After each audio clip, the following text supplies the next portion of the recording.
Batch 1 of the first 50 batches is almost done. It's been in the final dry now for a little over 8.5 hours, and it's time to take it out and check it. I'm going to show our workflow of how we finish each batch now. So, I'm going to go ahead and push the little down arrow. It'll turn the vacuum pump off. Oh, dang it. That didn't work out. I was trying to get over here to turn the fan off to make it a little bit quieter. Instead, I trip on the tripods. Okay, so it's been in final dry for about 9 hours, 8.5 hours. So my normal workflow now is to take it out, weigh it, put it back in for 2 hours, and make sure that it doesn't lose any more weight. The thermometers are looking good, so they're all warm. Everything should be done on them.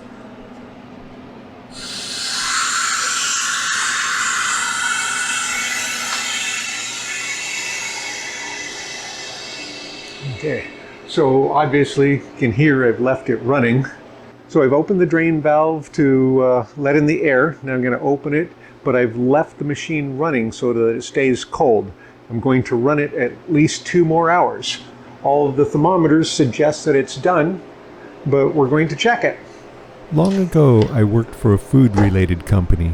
You never blindly trust the automation.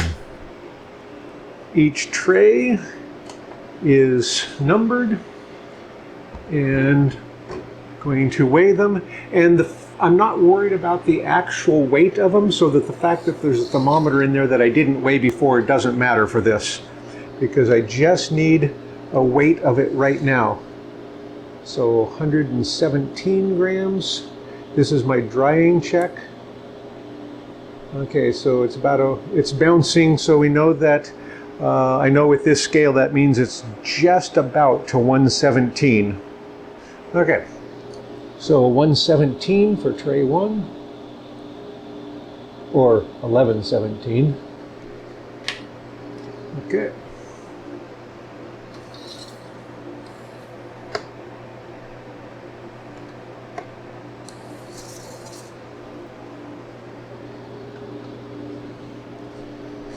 Okay, 1091.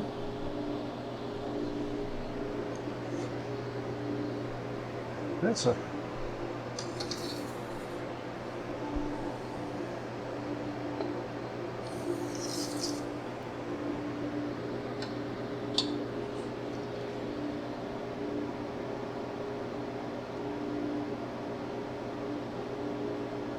okay. I wrote down 113 plus because it was bouncing at the 113.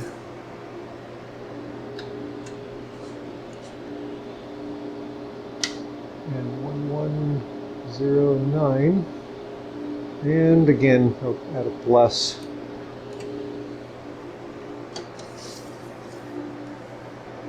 Okay, now I'm going to put that back in. Close the drain valve.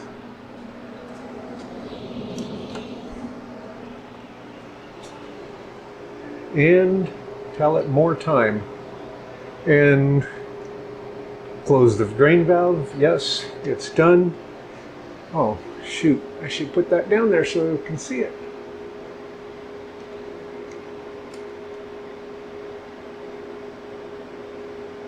Okay.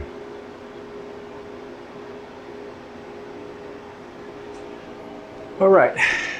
And then it says it's cooling, but the way I have the fans on it, it's always cool enough. So I just hit the clock and restart. Double check to make sure that it seals well. And I'll come back in 2 hours and check the weights. So that gives me this weight of it right now. And again, this is meaningless as far as the actual weights. I mean, if I had the thermometer gross weight, it would be, but I don't really care. What I'm looking for is drop in weight. So when I weigh it in 2 hours, did it drop in weight? If it did, then I'm going to put it in for 2 more hours. I'll do that until it does not drop in weight. I'm going to move to go where it's quieter. So what I'm using this number for is to tell me, is it dry? So the machine thinks it's dry. The thermometers tell me it's dry because they're up to temperature. Now I've got one more check. Is more moisture still coming out of it? So by taking it out now and then putting it back in for 2 more hours after weighing it, I can check it against there. It shouldn't be still dropping. If it is, that means there's still moisture in it that I want out. Okay, I want to mention a little bit about the vacuum pump. I've got this vacuum pump, if that tells anything. This is a replacement for my original. The original one we had for 4 years. Actually, I still have it and it seemed to be working okay, but I wanted to get a new one before it had any issues. So I'm going to rebuild the old one and then we'll test it. Okay, so the issues I've had with it, well, I don't have any issues with it. Well, I have had one issue with it. Okay, so I have the recirculating system on there, and you see the paper towel pieces on here. That's in case these 2 joints connections leak, because this is a 3D printed piece in between to match the interesting threads on this versus the other, the adapters. So it's not a perfect fit. So, and I haven't bothered to change it because it barely leaks. Okay, and then the one part that I do have an issue with is actually here. The drain valve is not actually at the lowest spot.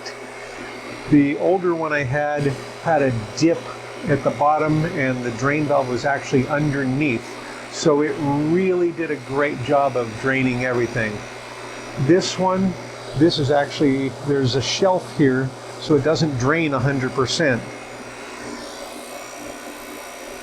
So what I do is when the pump's running, like right now, I don't know if that can be seen, I give it a little bit of a shake once in a while, and that helps stir up any of the little water droplets in the bottom.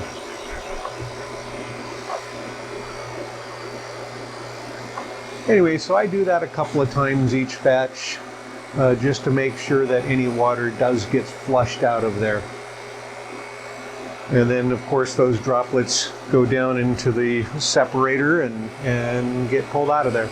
So we've got about an hour still until it's time to recheck the chicken. It's about to go to the last 15 minutes when the tray heaters turn off. And then it'll start cooling down, and I want to stop that before that happens.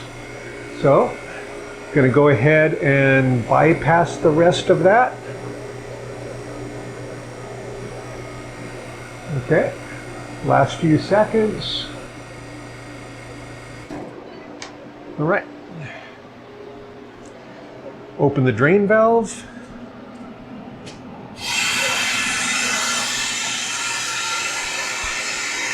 And then double check the weights. So, and currently it's 10:07. So I've got enough time for one more try. Want to get the next batch in earlier tomorrow morning because I don't want to wait for 2 or 3 hours for this to defrost. So I'll wait till the morning. Okay, tray 1.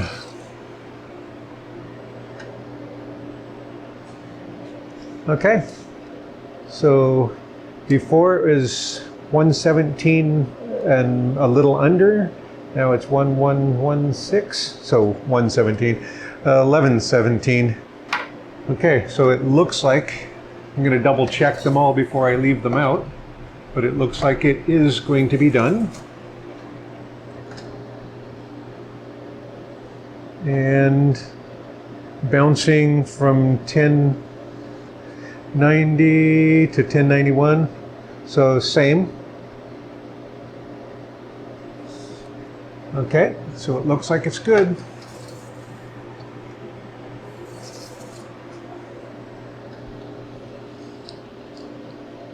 And still 112, 113. Yep. So 1 or 11. Okay.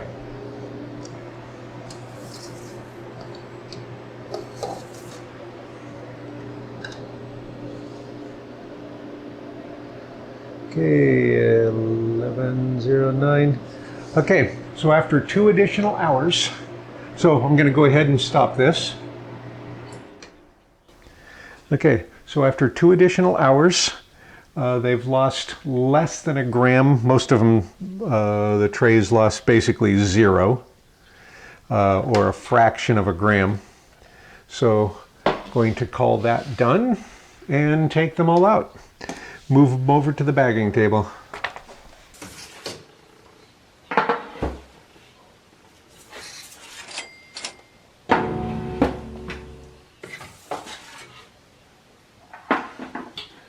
Okay.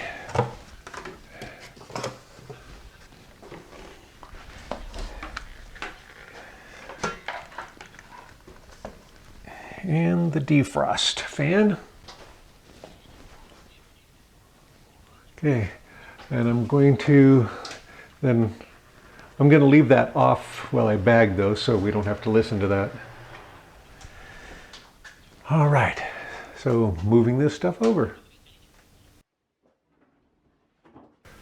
So I have this little wheelie cart to roll over from the freeze dryer.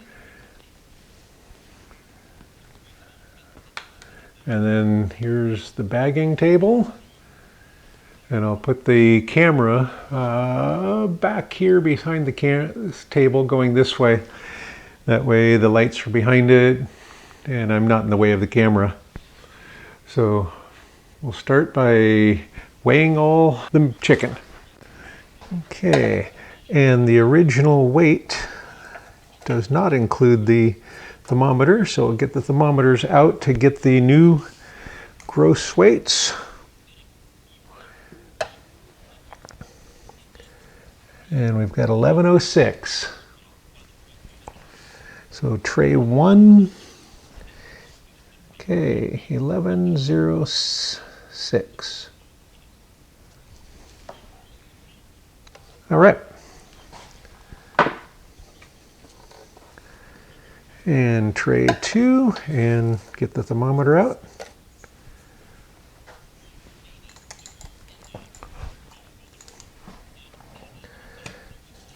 And 1080.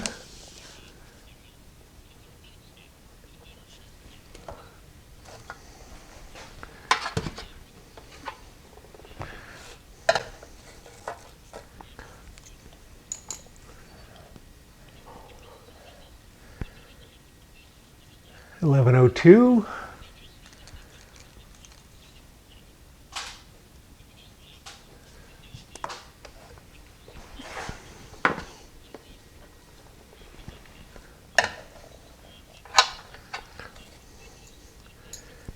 And 1098.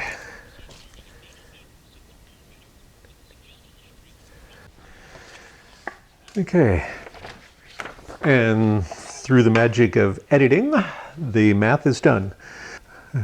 It weighed 4534 before it was dried, and that's just the chicken portion of it, and then 1392 grams afterwards, and so I'd need 139.2 grams per pound.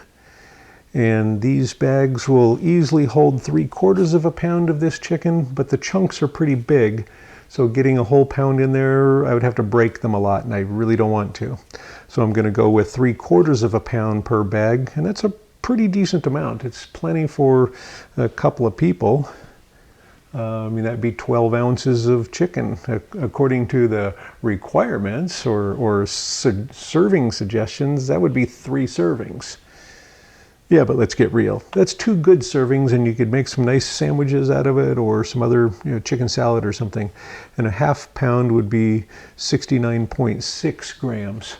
So I'll end up with 2 bags of that at the end, probably. So got all the bags labeled and ready to go. Okay, and we'll tear out the scale with that on there. So the target amount is 104.4 grams.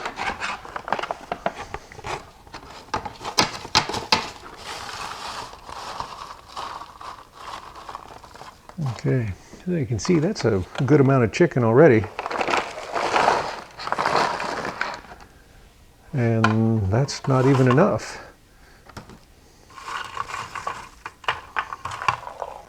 Whoa! And that's why it's important to clean the table really well before you start. Okay, so we're looking for 104.4. Okay, 104.1, I'm going to stop there.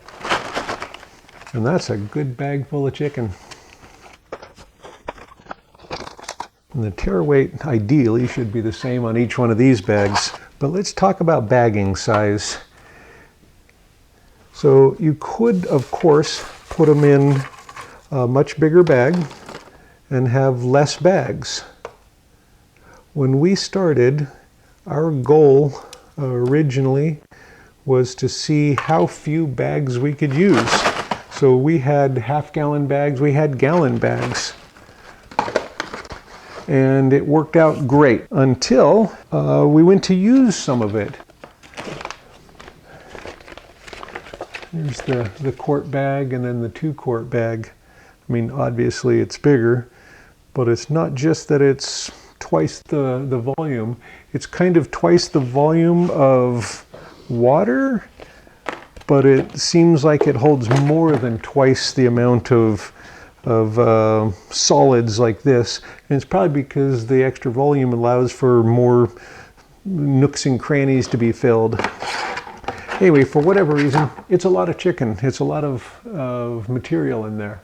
What we've found is that as we've been using a lot of the items, we find that we don't want as much at a time. When we started bagging, all of the family was always home for dinner. And now, of course, they're not always home for dinner. Or I use them for lunch. And big difference, if you want to open just one serving's worth, it's kind of a hassle when it has 6 servings, 10 servings in it. There is no right or wrong way for the size.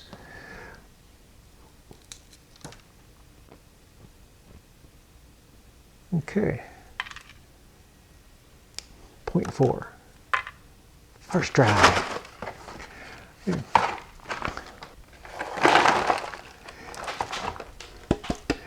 In case of a future emergency that we hope never comes, as opposed to just using it for the pantry that we've been using it for, then I would much rather open 2 smaller bags rather than 1 big bag. The way I see it is, in a big emergency where every little morsel of food is precious, I would rather have spent more money on bags now than have wasted food later, if that makes sense. You do spend more on bags, of course, because there's not a huge difference in the price of a quart bag versus a 2-quart bag. So it does cost you more per bag for the amount of food that you're storing.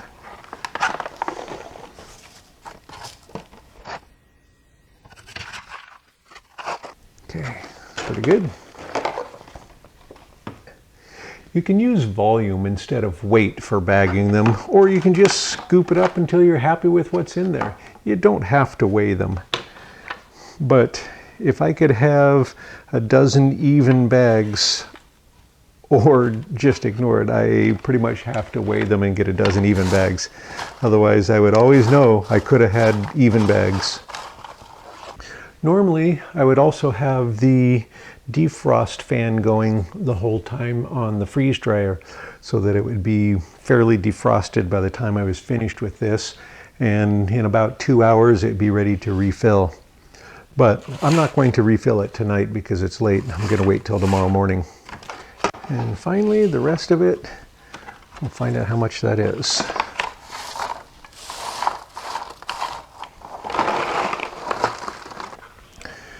Okay, so I'm going to go ahead and put the oxygen absorbers in, and then I'll zipper them closed, get them all done, and then heat seal them. So these are a 300 cc oxygen absorber, which is more than enough for a quart bag. It's enough for at least a 2-quart bag. Okay.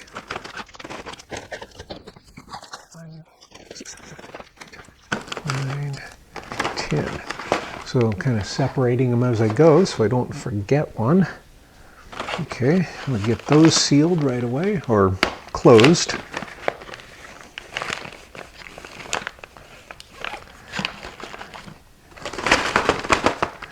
And if I'd left a pound in each one, these would be extremely hard to close. So for this cut of chicken, you'd have to use a 2-quart bag to be able to get a pound in them. And then that would be undersized. So maybe 1.5 pounds for a 2-quart bag.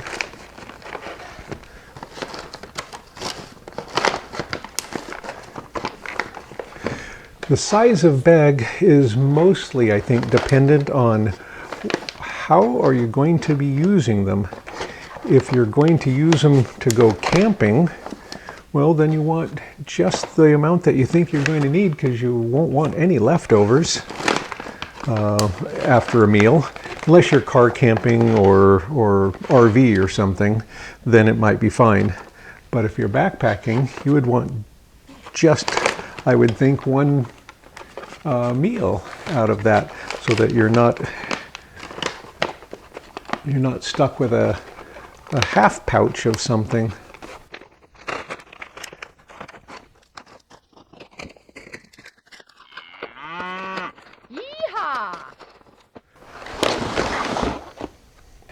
So for us, the heat sealer just sits right along the edge of the work table. And again, this is the work table that I built last year. It's been great. It's countertop height, so it's 3 feet high, so I don't have to bend down like the old table. It's extremely sturdy, and it's on wheels in case we want to roll it around. And it probably weighs 150 pounds. The thing's hefty. Okay, so I have the impact sealer. It's the model IPK305H. It's one that I think I got that at Harvest Right at the same time. Anyway, and the dial goes from 1 to 8, and I usually have it around 6.5 or 7 for these heavy bags. And even with that, the first bag, since it's not warm yet, I usually do it twice to help warm it up.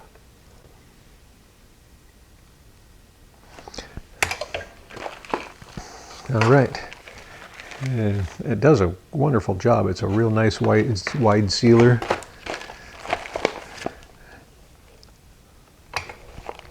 And I like to, okay, it's done, and I like to hold it for a couple of seconds to let it kind of cool just a bit.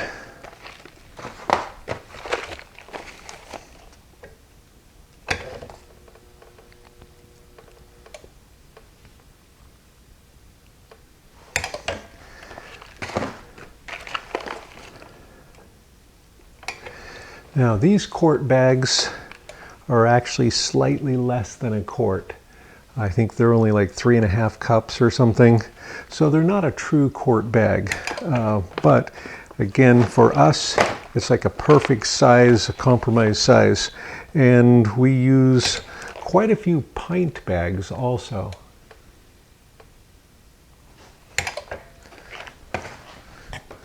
Just grab one of those. So probably shouldn't stop in the middle, but so here's the 2-quart bag, the quart bag, the 2-quart bag, and the little pint bag. We actually use this quite a lot for various things. If I know I'm going to use it for lunch stuff, this is really a nice size. So we've been using more and more of the quart bags, far less of the 2-quart bags.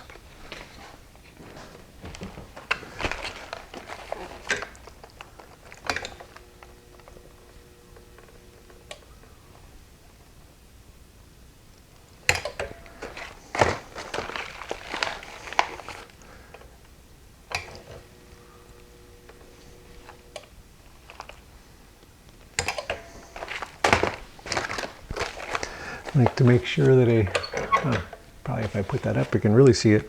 I make sure that the seal area is smooth, no crinkles in it. So I kind of smooth it down. See, that one has some crinkly areas in it. I do not like that. It probably seals fine because of it would melt together, but it's not good enough for me. So I'm going to really smooth it down.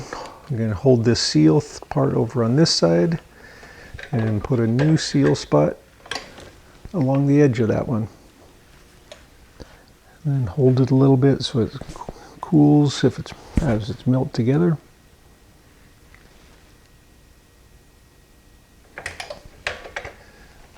Oh, that's much better. Yeah. So you can see this one has some little crinkles in it. It probably was sealed fine, but that's not good enough. So I put a new seal here, and I always try to put it really close to the top so that I've got 2 more chances. There's enough to seal it 3 times. And if it's a perfect seal in the top, you can cut it right below that, use some of it, and reseal it down here. So you've got time or enough space to seal it 3 full times above that zipper. And then of course you could seal it below and get another time, if you only have a little bit left instead of using another bag. Okay, one last piece of thing that I like to do with my bags now is put a gross weight on the bag, on each bag. And I use the slightly less accurate scale because I'm afraid that the other one would give me too good of a reading, and so I wouldn't be repeatable if I had any other scale. Okay, so 94. So I just put a little 94G in the bottom corner, and I know if it ever starts to absorb moisture and get heavier, that I've got a problem with that bag.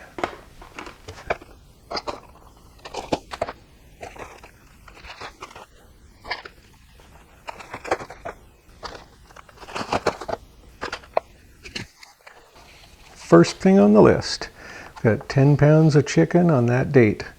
So next, I'm going to move down to a vegetable. Okay, so yeah, it's still currently using 3.5 watts because the freeze dryer is off, but the display is still on. So 2131, so 21.31 kilowatt hours. So I've got the chart. So 2131 for kilowatt hours. It was total of 32 hours, 16 minutes. And that includes the fact, there we go. So 32 hours, 16 minutes, and that includes the extra 2 hours to double check the drying, which again, I do pretty much all the time. And then last, and that'll blow air through it, defrost it, and dry it all out, make sure it's all nice and dry for the next one. Now for the draining, okay, I just have the drain hose go into a empty 1 gallon milk jug.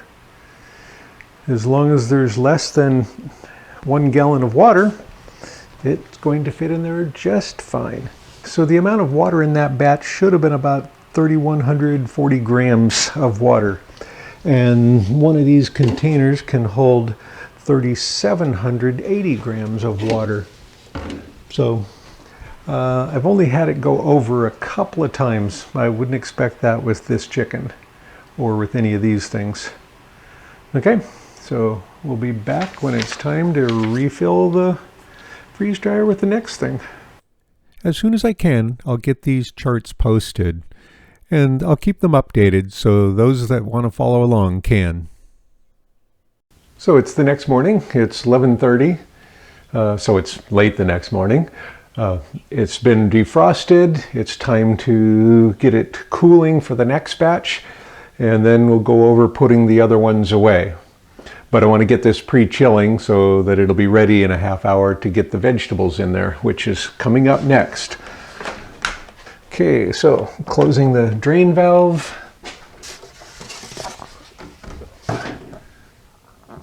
Oops, move the thermometer back underneath.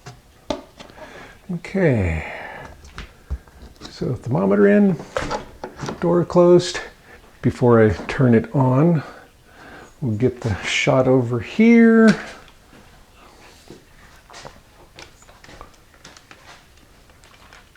Okay.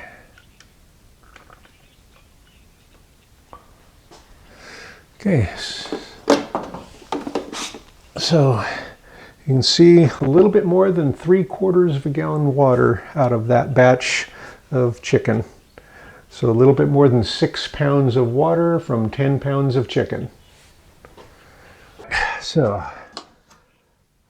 customize, start custom, close drain valve, did it, and continue. And I have mine preset for 7 hours, and again I'll bypass it once it gets down to -40. All right, that's sealed and cooling. All right, so these are the 14 bags of chicken, the 10 pounds of chicken. They're all in quart bags. They're the 7 mil gusseted bottom bags. I really like this kind. And for a one-time use and emergency storage, it might not be the most cost effective, but it's literally only a couple of cents more to have the zipper top. So I really like these. So now for storing and finding them again. Storing them is easy. Finding them again, I can understand how that can be a problem. I'm going to move over to the next area, and hopefully it's a little quieter there. For this 50 batch and 500 pounds, I'm starting a new storage area because I want to be able to keep it separate until I'm finished, so I can show what 500 pounds looks like, how much storage it takes, how many bags I get out of it to keep it separate from our main storage. So I've set up these 4 bins. I'll probably need more as I go, I would assume, but I'll show how I track what we have on the big shelves by using this as an example. When we first started out, we simply started at bin 1 on our main set and filled it up, and then moved on to the next one and filled it up. And they were that way. They were kind of segregated by food because we were doing a few things at a time. As we went on though and started using it, then some of the food got used, of course, and a bin had half full. We would just kind of note that, and then when we had some more, we could add to it. And that's where you would start to have a problem with, well, now we've got this mix in there. But it's really simple the way we did it. And we didn't even go with a barcode scanner, which was my first plan. But we do have a spreadsheet, and we do have it on a computer, so we can find it again, and we can sort it by food item or by location. I'm simply going to start with bin 1, and we'll start putting food in it.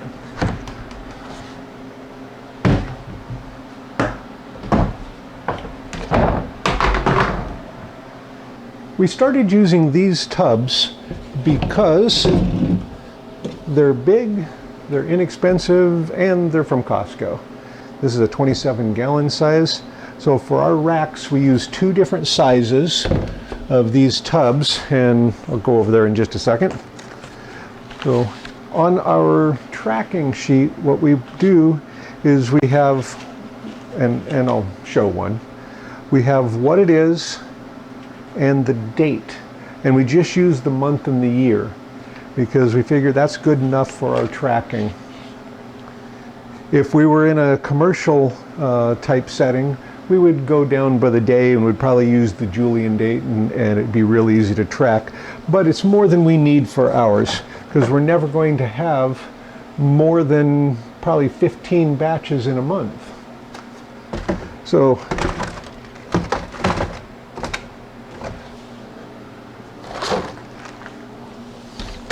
you can stand them up, you can lay them down, doesn't really matter.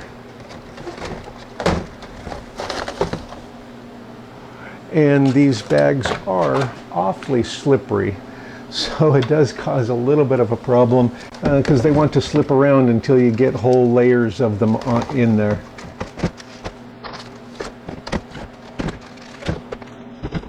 Okay, so that's the beginning of that tub full, and it looks like you can probably get about 4 batches, 5 batches in a tub using this size bag. I think we did that before, and I think we can get as many as like 70 bags, which could be up to 6 or 7 batches.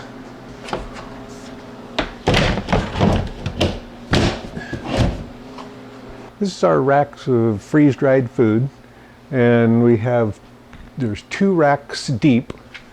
So in back of this one, there's another row. And we have each bin labeled. So this is in spot 2, and it's the front, and of course then the other one's 2 back.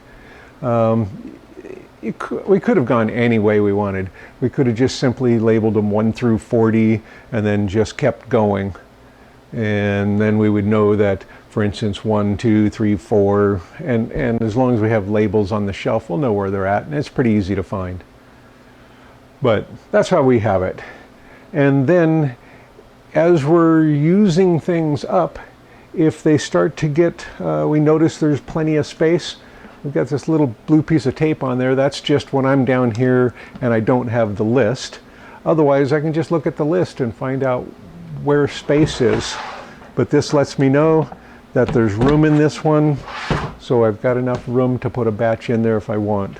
So we have a little bit of space still. This is the printout. Again, we have it on the computer, but I did a printout so it could show it, and it could be sorted, and I could probably put it up on the screen. So for instance, if we want beef stew, we can go beef stew. I know where they are, and these are sorted by date, so I know that the oldest beef stew we have is from January of 2018, and it's in bin 14B.